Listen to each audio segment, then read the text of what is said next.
নাই, আমি এখানে টাকা তুলতে আসছি। তোর মতো ফকিনি রাখবে এই ব্যাংকে টাকা? তুই জানোস এই ব্যাংকে টাকা রাখতে হলে মিনিমাম 1 কোটি টাকার মতো টাকা রাখতে হয়। নোংরা ময়লা ছেঁড়া জামা কাপড় পরে থাকা সেই ছেলে প্রিমিস এখন 500 কোটি টাকার মালিক। কলেজে যে ছেলেটাকে সবাই গরিব ফকিন্নি বলে অপমান করত, সেই ছেলের আসল পরিচয় জানলে কি হবে কলেজের ছেলে মেয়েদের? চৌধুরী পরিবারের ছোট ছেলে প্রিমিস তাদের পরিবারের গরিবী পরীক্ষায় পাশ করে এখন তার অ্যাকাউন্টে 500 কোটি টাকা পায়। আর সেই টাকাগুলো জমা ছিল ঢাকা শহরের একটি নামি দামি ব্যাংকে, যেখানে শুধু বড় লোকেরাই টাকা জমা রাখতে পারতো। প্রিমিস যখন তার টাকা তুলতে ওই ব্যাংকে ঢুকতে যাবে, ঠিক সেই সময় একটা মেয়ের সাথে ধাক্কা খায়।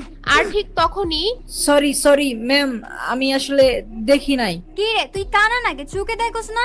আর ওয়েট, এখানে কি করস? এইটা ব্যাংক, এখানে দান খয়রাত করা হয় না। ভিক্ষা করার জন্য রাস্তাঘাট আছে, ওইখানে যা। এই ব্যাংকের মধ্যে কি? ম্যাডাম, আপনার কোথাও ভুল হচ্ছে।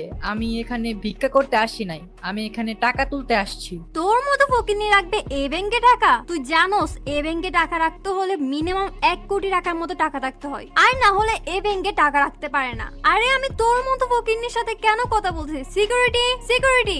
মেয়েটি সিকিউরিটি বলে চিল্লাতে থাকে। আর ঠিক তখনই ওইখানে হাজির হয় ব্যাংকের ম্যানেজার ইয়াসমিন। ম্যাডাম, কি হয়েছে আমাকে খুলে বলুন। আপনাদের ব্যাংকে কি এখন আপনারা বস্তির পোলাবেনদেরকেও কি টাকা রাখার পারমিশন দিচ্ছেন? এদের মতো ফকির মিসকিনরা এই ব্যাংকে কিভাবে ঢুকে? আমি আপনাদের ব্যাংকের নামে রিপোর্ট করে দিব। Madam, we are very sorry. এমনটা আর হবে না ম্যাডাম, এইবারের মতো কিছু মনে করেন না, আমরা বিষয়টা মাথায় রাখবো। ব্যাংকের ম্যানেজার কোনো কিছু না জিজ্ঞেস করেই মেয়েটিকে সরি বলে, কারণ মেয়েটি ছিল একটি প্রভাবশালী ব্যক্তির মেয়ে। এই ব্যাংকে তাদের অনেক লেনদেন হয়, তাই কিছু না জিজ্ঞেস করেই সে মেয়েটিকে সরি বলে এবং তাকে গাড়ি পর্যন্ত পৌঁছে দিতে যায়। আর এইদিকে প্রিমিস ঢুকে পড়ে ব্যাংকের মধ্যে। ব্যাংকে ঢুকে সে এদিক সেদিক ঘুরতে থাকে। সে আগে কখনো ব্যাংকে আসেনি, তাই সে কিছুই বুঝে উঠতে পারে না। আর এইদিকে ব্যাংকের ম্যানেজার ইয়াসমিন ব্যাংকে ঢুকে প্রিমিসকে খুঁজে থাকে তাকে বের করে দেওয়ার জন্য। সে চারদিকে সব জায়গায় খুঁজে থাকে কিন্তু তাকে পায় না। সে মনে করে প্রিমিস ব্যাংক থেকে চলে গিয়েছে। আর ঠিক তখনই ইয়াসমিনের চোখ পড়ে ব্যাংকের ভিআইপি রুমের দিকে, যেখানে প্রিমিস হেঁটে ঢুকতেছিল। এটা দেখে ঠিক তখনই ম্যানেজার ইয়াসমিন বলে, এই ছেলে দাঁড়াও, এই দাঁড়াও। প্রিমিসকে দাঁড়াতে বলার পরেও প্রিমিস ওইখানে না দাঁড়িয়ে ভিআইপি রুমের ভিতরে ঢুকে যায় আর ভিতর থেকে দরজা লক করে দেয়। আর এইদিকে ম্যানেজার ইয়াসমিন ভয় পেয়ে যায়, কারণ ভিআইপি রুমে সবাই ঢোকার আগে ইয়াসমিনের পারমিশন নিয়ে তারপর ঢুকতে হয়। আর কেউ ঢোকার আগে ইয়াসমিন সেই ভিআইপি রুমে থাকা হেড ম্যানেজারকে কল দিয়ে বলে দেয়, কিন্তু প্রিমিস তো কিছু না জিজ্ঞেস করে সেই রুমের ভিতর ঢুকে পড়ে। তাই ইয়াসমিন খুব টেনশনে পড়ে যায়। আর এইদিকে প্রিমিস ভিআইপি রুমে ঢোকার কারণে হেড ম্যানেজার বলে, এই আপনি কি চান এখানে? এখানে তো কেউ পারমিশন ছাড়া আসতে পারে না, আপনি কিভাবে আসলেন? আমি আমার টাকা তুলতে আসছি এখানে। আপনি টাকা তুলতে আসছেন, আপনার কাছে কোনো চেক বই আছে? না, আমার কাছে কোনো চেক বই নাই। চেক বই নাই, তাহলে কোনো কার্ড আছে? আমাদের ব্যাংকে ভিআইপি কার্ড বা ভিসা কার্ড? না স্যার, আমার কাছে কোনো ভিসা কার্ড বা ব্যাংকের ভিআইপি কার্ড এগুলা কিচ্ছু নেই। তাইলে আমরা আপনাকে কোনো টাকা পয়সা দিতে পারবো না। আপনি সোজা গিয়ে দরজা খুলে এখান থেকে চলে যান। এখানে আমরা মস্করা করতে বসি নাই, আপনি এখান থেকে যান এখন। না, আমি আমার টাকা না নিয়ে আমি এখান থেকে যাব না। আরে একবার বললাম না, কার্ড আর চেক বই ছাড়া টাকা উঠানো যাবে না। আর আপনার অ্যাকাউন্টে টাকা থাকি তো আপনি টাকা উঠাইবেন। আমার অ্যাকাউন্টে টাকা আছে বলেই তো আমি এখানে আসছি।